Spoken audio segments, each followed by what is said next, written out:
Welcome back to The Explainer. Today, we're literally ripping the mask right off the Wuxia world. If you thought this story was just about, flying swords, flashy martial arts, and clear-cut heroes and villains, well, think again. We're diving deep into the events of Whispers of Fate, exposing the intense political maneuvering and psychological warfare hidden right beneath all that intricate lore. Get ready, because the true battlefields here, they aren't in the grand halls or the bamboo forests. They're in the minds and the darkest secrets of our characters.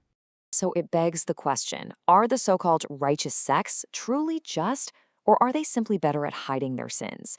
It's a pretty provocative thought, right? Now, we're actually skipping our usual agenda today because I want to keep you right in the suspense of this tangled web of deceit.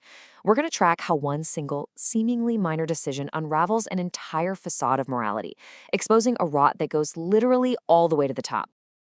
All right, let's dive into part one, a calculated compromise. At the very center of our story is our mastermind, Tang Lici. On the surface, he makes what looks like an incredibly foolish decision. He voluntarily hands over a key suspect, Jiang Qingyu, to the wildly powerful Sword King. To anyone watching, this looks like a complete surrender. Which brings us to this absolutely savage quote. His ally, Qiyun, is absolutely furious about handing over the suspect. He doesn't hold back at all, publicly hurling insults right in the Sword King's face, literally calling him the king of bitches in this glorious play on his prestigious title. The tension here is thick enough to cut with a blade. And yet, Tang Lici just completely ignores this explosive confrontation, smooths things over, and hands Jiang Qingyu over anyway. So the big question is, why on earth would he do that? Well, the public perception is pretty straightforward. Tang is backing down to avoid a massive, bloody conflict between the Yan sect, the Central Plains Sword Association, and Sword King City. But behind closed doors, Tang privately reveals to Qiyun that Jiang Qingyu is nothing but a disposable pawn. Tang is actually setting a massive trap. He strongly suspects the Sword King is deeply tied to a dangerous syndicate called Feng Liudan. So this surrender, it's pure bait. And to show just how incredibly unbothered he is by all this high-stakes 4D chess, as he parts ways with the righteous investigator Zhang Chunji, he calmly whittled a little wooden toy for her. He's literally carving wood while carving out his master plan. It's just brilliant. Which brings us to part two, the underwater black market. With his traps set up on the surface, Tang takes his allies away from the sunlit world and plunges into the treacherous depths of the Wuxia underworld. Just picture this whole scene. They board a seemingly normal riverboat. Suddenly, out in the middle of the river, a massive, terrifying whirlpool rips open. The boat starts sinking straight into the abyss. Qiyun is practically panicking, totally convinced they're all about to drown.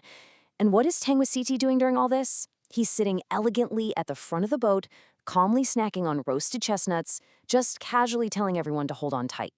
It's a hilarious, perfect character detail that shows exactly how in control he is, even when plunging into a literal vortex. Where they end up is Lupo Shisan Lu, the desolate 13th floor, also known as Buhuan Lou. This is a legendary, highly inaccessible underwater black market. You don't just walk into this place, you have to know exactly how to sink into it. Tang has come to this secretive market with one very specific goal: to rent their absolute best assassin, Shenlong Hun, for exactly 1 year. But the cynical floor owner has been waiting for him. He immediately pushes back, bringing up old debts and extortion, and demands the ultimate price. He says if Tang wants the assassin, Tang must trade himself to the 13th floor. Things escalate quickly in part 3, Tang Lici's dark secret. Negotiations instantly break down, and this turns into total psychological warfare. The floor owner triggers a gauntlet of deadly traps, shouting out Tong's most closely guarded secret. 4 years ago, Tong was brutally betrayed by his former friend, Liu Yan. His throat was completely slit and he was dumped down a water well, just left for dead in a situation literally no human could survive. Yet, present day, here he is, miraculously alive. As these deadly illusions close in, Tong casually pulls out a broken half-jade flute and uses it to shatter the mirage, all while the floor owner desperately interrogates him. He's demanding to know, how did you survive? What kind of dark, twisted martial art gives you an immoral body? Cornered by a lightning strike trap and the assassin Shenlong Hun, Tang finally reveals his true power, Wang Shengpu, or the Book of Rebirth. It's a supreme yin-yang technique that essentially grants him regenerative immortality. It allows him to bounce back from fatal wounds like a slit throat. Now the floor owner is absolutely ecstatic to confirm this myth. But in the midst of the battle, he notices something truly terrifying. He spots an old, festering, unhealed wound right on Tang Lici's abdomen. Which leads us to this massive, lingering mystery. What wound cannot be healed by the Book of Rebirth? I mean, think about it. If Tang can survive a slit throat and heal perfectly, what on earth hit him in the stomach that was so devastating his overpowered martial art can't even fix it? It's a fantastic moment of dramatic irony, leaving the floor owner, and honestly all of us, desperate to know what could possibly bypass such an ultimate defense. Ultimately, the owner lets Tang take the assassin, highly amused by this dark mystery, but he warns Tang that actually controlling the assassin, that's going to be an entirely different challenge. Meanwhile, back on the surface, let's look at Part 4, Sins of the Sword King.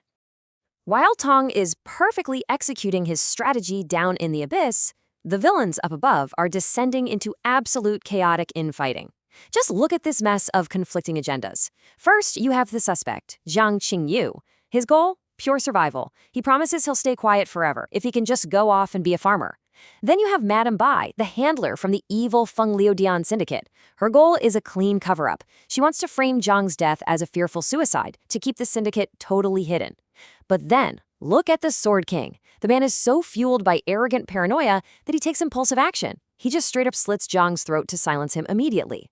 When Madame Bai furiously points out that he completely ruined their cover story, the Sword King essentially claims that his word is unquestionable law. He actually believes that in his city, if he says it was suicide, the whole world will just bow down and agree. His delusion is absolutely staggering.